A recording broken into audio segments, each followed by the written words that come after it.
What is the most hurtful thing a medical professional has ever said to you?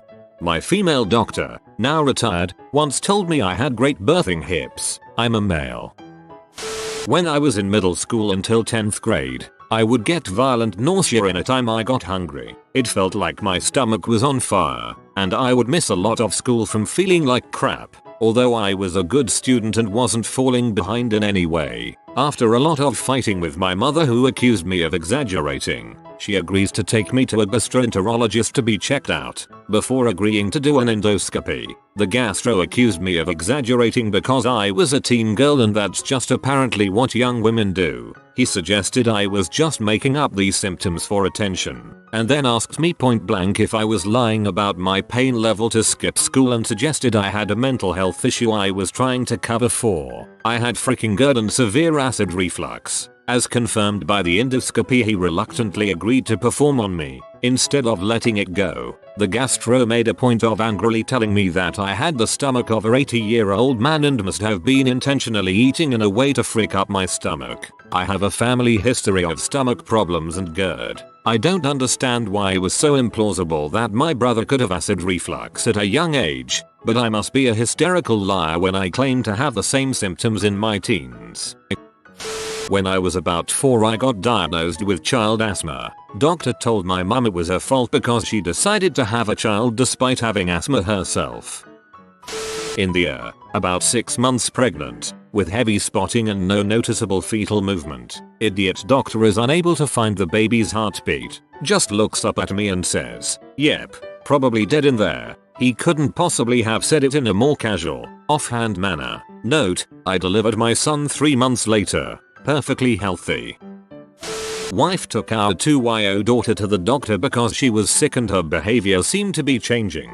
She couldn't eat or drink. Our local doctor said that's how kids are sometimes and just monitor her behavior. As we were pretty sure there was something definitely wrong, we kept seeing different doctors. Last one said we were acting hysterically and our behavior were a problem. 5 days later, our daughter seemed to have a seizure, so we went to the hospital. Our daughter had a brain tumor and the doctor at the hospital said this should have been recognized sooner. He was astounded that we've seen 5 doctors all blaming us as parents to just be acting up over nothing. Different kind of doctor, but a dentist, after poking that sharp piece of steel into my not dead yet gums. Oh come on, it doesn't hurt that much. After I jumped and said ow, I looked at him, got up and walked out. I now have a very nice dentist. He asked me if I felt lonely. I said I don't think of myself as lonely. He wrote down lonely and underlined it. I don't know why, but this strikes me as particularly funny, as if the doctor looked at you, narrowed his eyes and then wrote it and underlined the word. I went to get a lump on my groin checked out and had to remove my underpants. The doctor started a whole speech about sizes and everything, which isn't what I went there for. Similar thing happened to me when I was 14. I was getting a physical exam and during the turn and cough portion of the exam my doctor said, "Don't worry, it'll grow more." That stung a little bit. He said I should be happy carrying around a bit of weight, because in drought the fattest cows die last. Seriously, WTF. First hospital visit. There's nothing wrong with your foot. Now get your shoe back on and get back to work, you freaking malingerer. After a solely visual inspection. 2 days of getting smoked all day long. Second hospital visit. Why are you walking on that foot? It's obviously broken. Someone get that soldier some crutches. It's all between your ears after missing at least 1, but probably 2 crippling vitamin deficiencies by not ordering the right test. It took me 2.5 years of thinking I was lazy and pathetic before I went to another doctor and got diagnosed. Was having digestive issues I eventually learned were a result of my undiagnosed cancer. Doctor suggested I should wipe better. I went to get an earache checked and the first thing the doctor said was, "Yeah, so I'm gonna put you on some medicine for the ear, but we've gotta do something about your face. Your acne is absolutely terrible. Thanks, doc." Getting out of the army, you are 100% healthy. My medical record was about 6 inches thick. Went to a civilian doctor and they were astonished anyone would say that. I am rated 80% disabled. I woke up in the hospital and heard a nurse running out saying he's awake. The doctor comes into the room and tells me to move my toes. I ask them where I am and what's going on. He just gets more insistent that I move your toes. I asked again where I was and that was going on. He almost yells at me, move your toes. I said I am moving my toes, and immediately he says you will never walk again. That's how I found out I was a paraplegic at 21 years old. I had been in a single car wreck and was thrown 70-80 feet from the car and my vertebrae was dislocated and laying next to another one. I don't remember the car wreck, but that exchange with the doctor is burned into my brain, and that was 31 years ago. That is really fricked. I work for hospital billing and I often know before the patient does that they will be permanently paralyzed, because typically they aren't told until they ask or things have calmed down enough for them to be told in an acceptable way. I'm sorry that happened to you. I just don't know how you could be in so much pain being so young. I'm not going to be able to write you a prescription. My response was, you're dipshit. I came in because I was hurt at work, doing heavy construction. I never asked for a prescription in the first place. I had assumed I was vetting an x-ray to see if I had broken anything. I did a video chat service to talk to a doctor for 15 minutes. I told her my symptoms and thoughts since we were low on time. I had been very sick for weeks. Possible urinary tract infection and respiratory infection. Also gave my other ideas from my symptoms. She told me I had valley fever and told me all about it over chat and we got cut off at 15 minutes. I got a final email which should have a prescription in it and was told she actually thought I had somatic symptom disorder, aka that I was making all of this up and was perfectly fine. Her prescription was for a freaking psychologist. She told me in detail about my possible valley fever even though I said I hadn't been to the areas she said it was prevalent. I made an appointment with my normal doctor and had a few tests ran. Had a respiratory infection and a freaking kidney infection, 10 or so days of meds and I was fine. My gosh, I was so angry at that quack. I got the same somatoform balls from a rheumatologist I got sent to for a finger causing me so much pain I could barely use my hand. Went to a hand specialist who did exploratory surgery on this painful lump. Turns out I had a Dupuytren's nodule tangled up in a ligament, and that ligament had to be removed and it required a transplant. Somatoform this bastard. You can't be in that much pain. You must have more energy than that. Turns out the lining of my nerves was being destroyed. I was becoming paralyzed, painfully. I had just gone through my second hip surgery following a car accident. The pain was persistent. My doctor said on the bright side you'll qualify for a full hip replacement in 10 years. FML 10 more years of this crap and another surgery? You're too young to have that pain. You're the textbook definition of drug seeking. Then refused to do any further examinations of my feet, which I specifically came in for. No tests performed, just ran her hands over my feet. I was in my 20s and my feet started killing me during workouts runs. Later in the mid-30s, saw a doc and he diagnosed me with plantar fasciitis, arthritis, heel spurs, and a few other things. Finally worked up the courage to work on my mental health problems and asked my doctor for a recommendation to see a therapist. His only response was I'm too poor to get a therapist since my health insurance sucked. That was a bad day. When I had a kidney stone, why did you come to the ER? Why didn't you take Tylenol or something? This is a waste of resources. He made me cry. My ex used to tell me that I was a waste of resources all the time because I'd constantly be making doctor's appointments to figure out what was wrong. He felt pretty bad when I told him I was diagnosed with Crohn's disease a couple years later. My doctor suggesting that I have a baby because my nether regions were too tight and causing discomfort during lovemaking. Yes, crap a screaming ham and see if that increases my pleasure. From age 13 to 24 I suffered with horrible periods, menstrual cramps from heck, back pain, headaches and bleeding so bad I thought I was bleeding to death a few times. Every gyn I saw assured me that all of that will go away once I had a baby. It didn't. It turns out that having a baby does not help endometriosis and ovarian cysts at. As a doctor I gotta tell you something that not many people are willing to admit. About 10-15% of all health professionals I have met during my time in school are just awful human beings who don't belong in medicine. They lie, cheat, and just don't care about people. On the flip side, you have about 15% of some of the greatest doctors you ever met who follow up with you and care for you like you are their own family. 70% fall somewhere in the middle. So the truth I'm getting at is that being a doctor is not just the pursuit of those who care for others, but a representation of how our society is as a whole. Not psychologically hurtful necessarily, but the most terrifying thing I've ever been told. We're going to have to defibrillate you and we don't have time to sedate you. They rolled the crash cart with paddles into my room and I said, "Get that thing the frick away from me," and almost cried. My mom was in the room with me and was absolutely hysterical. Thankfully, a cardiologist was able to look at my EKG in the nick of time and determined my heart rhythm was stable enough for me to just be transferred to a room for further evaluation without defibrillation.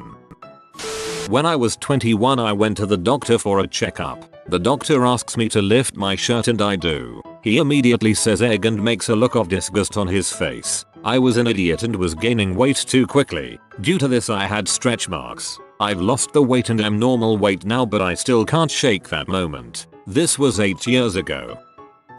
Before surgery on my eye knee, the nurse was telling me how her daughter and I went to the same high school. She then peeked under my gown to look at my dong and let out a small laugh. I was more shocked than offended, but she didn't have to laugh or look at my junk.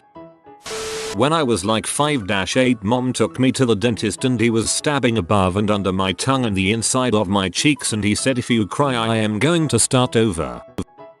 I started going to a dentist that had come highly recommended by a few different people. When I asked him about the possibility of straightening my front teeth, he said, "Well, you'll never be on the cover of Vogue, but I think we can help you out." I stopped going to him a few appointments later when he got mad at me for telling him that the filling he did months ago still really hurt.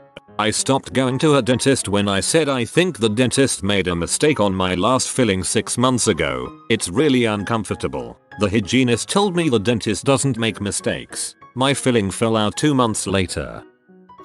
To my wife, about 8 weeks pregnant at an oncologist office after Onjin saw polyps she wanted someone to look at. "Doctor, you need to have a hysterectomy immediately." Us. "Shouldn't we wait till the biopsy results come back?" Doctor, "No. In my opinion, if you want to live, you need to have a hysterectomy immediately." Turns out it was benign. Discoloration is normal for Pacific Islanders during pregnancy. Butthole got results. From biopsy next day. We were told results till following week.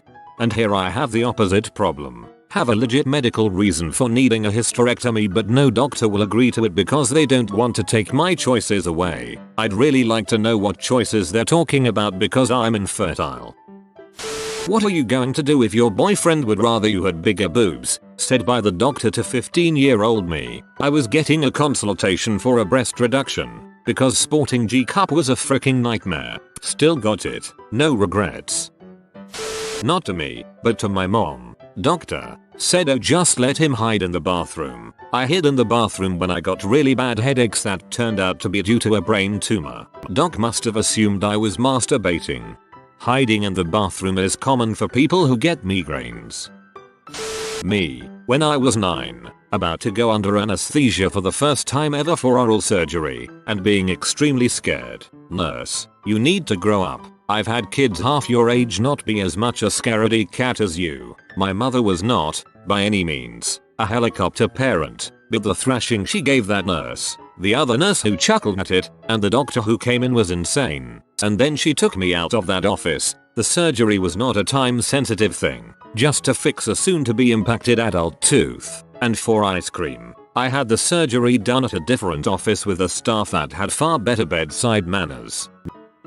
"Doc, I can tell you're incredibly sick by your skin." Me, looks in the mirror, "Oh no, I always look like this." Doc, "No, it's grey and sallow and the heavy dark circles under your eyes. You look clearly very unwell." Me, "Really? I swear I always look like this without makeup. I really did look exactly how I do on a daily basis. Apparently deathly." It wasn't so much what they said to me, but the staff made me wait 6 hours with a dead organ inside me, acting like I was being a drama queen because I was in so much pain. The suggestion that I had confused a panic attack for a seizure. To clarify, this was my first grand mal seizure. My father had them prior, and my mother witnessed both him having one and myself having mine. According to her, it was identical. I even hit all the textbook marks of having had an epileptic seizure. From the memory loss to the post-ictal fatigue, the emergency room doctor didn't run any tests or examine my family history of epilepsy. He simply noticed the anxiety disorder in my medical history and assumed that I was just having a panic attack, and wrote it off as my only issue being that I'd hit my head. Talking to my psychiatrist later about the incident, he confirmed based only on my account, corroborated with mom's details where I couldn't fill in, that I had definitely had a seizure, and he sent the orders for further testing himself. He also couldn't refrain from saying, "What the frick is wrong with this doctor?" I'm glad that at least one of my doctors took my seriously.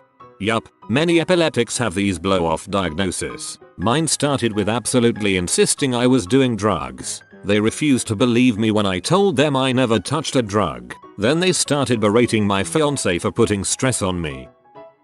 You're 19. You shouldn't be having problems with anxiety. I agree, that's why I'm here, find out what's wrong, you lazy butt. It's unethical for women who have never given birth to a child to get an IUD. You will change your mind about not wanting kids, you are too young. New doctor took my height measurement and jots it down before issuing me a very casual, tall for a woman. I am a bearded man. He was just stating a fact. That height would in fact be tall for a woman. I was in high school seeing the doctor for a sports physical for basketball. I was 140 pounds and 5 feet 9 inches. He told me, "You need to lose a few pounds and then you will make the wrestling team," while winking. That comment about my weight as a teenager and has stuck with me for years. Went to the emergency department with my friend who was 9 months pregnant, due any day. The doctor asked which one of us was the pregnant one. My friend was laying down on the chair bed and I was sitting in a chair. I started laughing because I was so mortified. What chronic illness are we sick with today? I was 12 years old. Puberty was kicking my butt. I was depressed and constantly sick because my home life was in shambles. But my mother dressed nice and was a well-known figure in the community, so I was faking the illnesses, I guess. Anytime a kid acts out for attention, I pay attention because it means something is going on. But that doctor just shamed me into the pit of despair. I've had trouble trusting any medical professional since. Hadn't been able to eat in days. Throwing up, constipation for a week and massive stomach pain. Finally my girlfriend convinces me to go to the hospital, get checked into the ear and taken to an examination room. My girlfriend comes with. Male doctor comes in, looks at my chart and says he has to give me an anal examination. Barely given time to even say anything before he has large fingers into my bum in front of my wide-eyed girlfriend. He then says, "You have prostatitis. This can happen when you are active love life with multiple partners," and walks out. I've never cheated on anyone and now had to explain that while still being sick. Went and saw my PCP the next day and turns out I had a stomach infection. I don't know what's wrong. What do you want me to do about it? While I was crying on the doctor's table asking that they help me with my pain. I went 10 years with an undiagnosed condition. I was repeatedly told it was just cramps and accused of pill shopping. Turns out I had a cyst the size of a vine fruit that was twisting one of my ovaries. It wasn't just cramps, and it could have gone septic if it ruptured. You jags. This cat is shocked that you haven't liked this video yet. Like it fast so they can calm down. If you are new to the channel, you can subscribe. I publish new videos every day. Until then, check another video, or don't. Either way, have a great day, you magnificent people.